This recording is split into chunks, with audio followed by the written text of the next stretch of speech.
Hi, this is State Representative Kelly Chambers, just to give you the latest legislative update. We are now at the halfway point of the 105-day legislative session.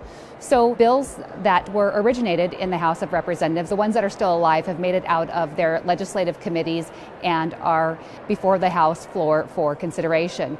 You can expect us to be working long days and long nights over the next week and a half on the House floor. It is great to be back in person, and the next deadline that we are coming up against is the March 8th House of Origin cutoff. So that means any bills that are not voted out of the House in which they were introduced either on the House or the Senate side, they die after that point. And conversely, after that, bills that are voted out of the House will then go over to the Senate, and bills that are voted out of the Senate will then come over to the House and kind of start the whole process over again of being heard in committee hearings before they come to those respective floors for another vote. I just want to say thank you to everyone that came out for the town hall that we just had, along with my seatmates, Representative Cindy Jacobson and Senator Chris Gildon. There was a great turnout. We had over 65 people there. So I want to say thank you so much for your interest. Thank you for participating, and thank you for all of your thoughtful questions.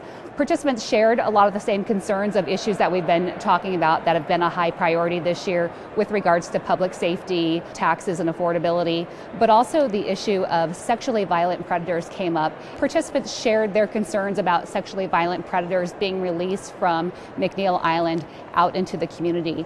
And while it hasn't come to the 25th Legislative District yet, it's come to some other areas close by, and people are rightfully concerned about that. DSHS has released some sexually violent predators, and I have concerns about that, and concerns about these people being released to areas that are near where you live, near where our kids are at, their homes or their schools or their school bus stops. These are not your typical sexual predators. These are sexually violent predators that have a likelihood of reoffending, and we want to be very careful about where those people are released in our communities, and that it should be a very thoughtful public process in which people have the opportunity to weigh in on where those facilities are going to be sited.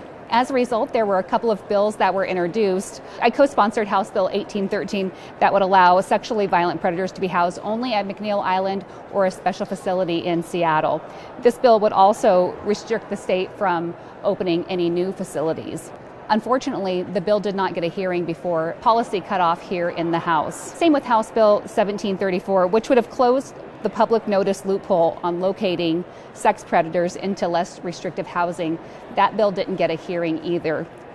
But I really encourage you to call on the governor's office and make your position known on this issue, because as we're moving through the legislative process, it is too late this year for us to introduce any new legislation on this issue. At the same time, I would expect that DSHS may continue to site facilities in the community, and we don't know where the next one is going to wind up. So it's important that you reach out to the governor's office if this is an issue that you're concerned about.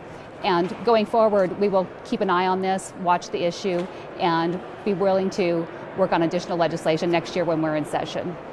And finally, I wanted to just give one more announcement regarding some scholarships and opportunities that are out there for Washington students. I want to direct your attention to the WASH Board, which is the state website that houses information on lots of scholarships. We are coming up on deadlines for a lot of those. So if you are a student in high school or have a student in high school or a student in college that's looking for additional scholarship funds, I want to direct you there. There's a really interesting one for students that are in vocational training. It's called the Washington Award for Vocational Excellence.